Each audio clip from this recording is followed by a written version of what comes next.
Hello, how is everyone this week? I hope you're doing very well.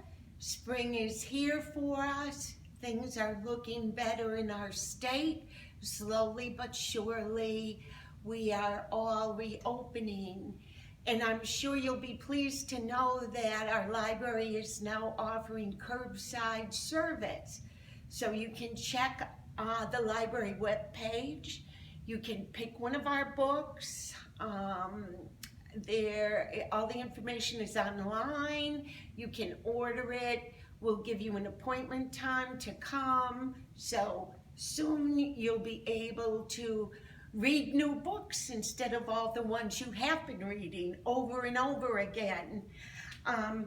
Today I thought I would talk a little bit about drama in plays. I really enjoy reading plays.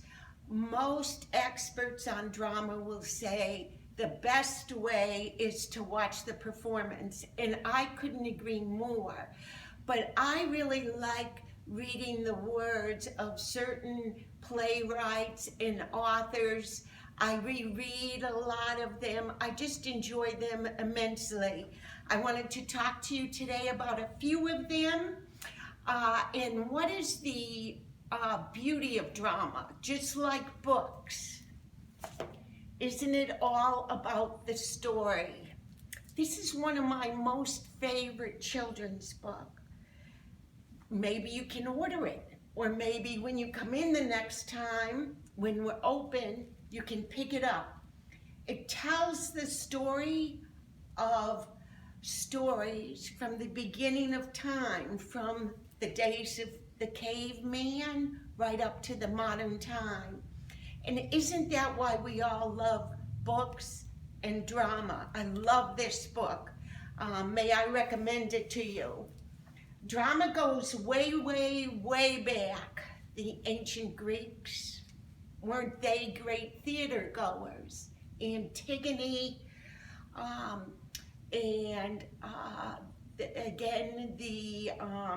even in the days before widespread literacy, how people loved a performance. Shakespeare, the king of all of English literature, is he not? There is a whole cottage industry of books, not only that interpret his plays, but his life. Here's a couple, many of them are prize winners. This one won the National Book Award one year, Will in the World.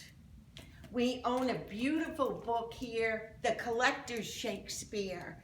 It's a beautiful book illustrated on famous plays, performances, paintings. You would like this. One of the funniest ones we have here is, how about Shakespeare in an Hour? Okay? I looked up quickly what is the world's most famous play, and of course I'm sure you know that also. It's Hamlet.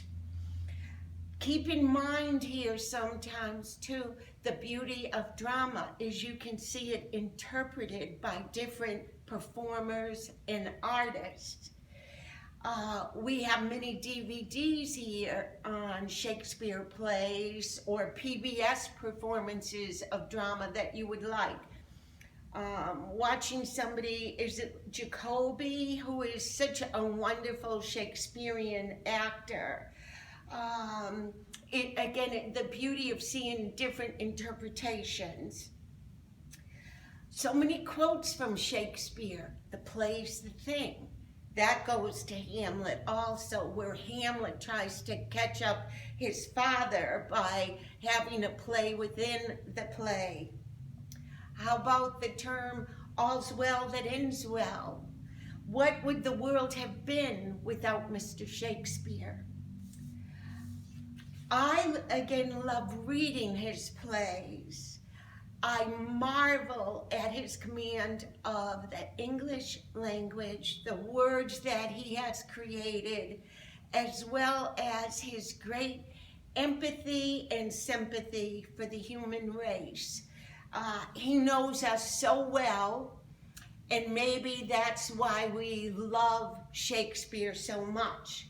One of my favorite speeches of him is from Hamlet. I got this off Project Gutenberg, and it's said by Macbeth in the Macbeth play, Hamlet. Tomorrow and tomorrow and tomorrow creeps in this petty pace from day to day, to the last syllable of recorded time. And all of our yesterdays have lighted fools the way to dusty death. Out, out, brief candle, life's but a walking shadow, a poor player that struts and frets his hour upon the stage, and then is heard no more.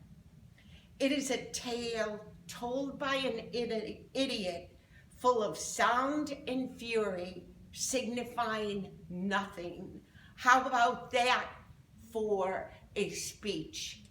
And of course, you know the phrase in there, sound and fury, is the title of one of William Faulkner's books. So Shakespeare is just the best. A play can capture a time in a generation. How about the Broadway play Hair? Children of the 60s, remember those days? And they think people are rebellious now, right? How about Angels in America? What that says about the world and the time. I remember when I was in college, we performed the play The Crucible. We didn't understand it all that much at that time, but the more you reread that, how it does fit all times. You don't have to go far to enjoy a wonderful play. You just have to go up to Bradley Playhouse. Or have any of you ever been to the Broad Street Theater at the Killingley Recreation Center? I remember when we were little kids, summer vacation, we would put on little plays to keep ourselves amused.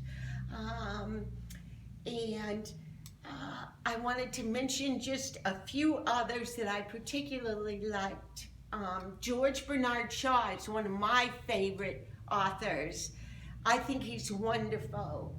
I read this book, St. Joan, about Joan of Arc. This is one of the most powerful books that I have ever read in my whole life. May I strongly recommend this, and what a feminist, in a way, George Bernard Shaw was. What a story. Is there a better author sometimes than Oscar Wilde? What a wonderful author he is.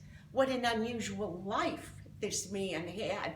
Reading his life is a play. One of the most famous plays ever written is The Importance of Being Earnest. Not one of my favorites, but perhaps you might enjoy reading it or seeing a performance of it. So many plays based on wonderful books. My favorite, Les Mis.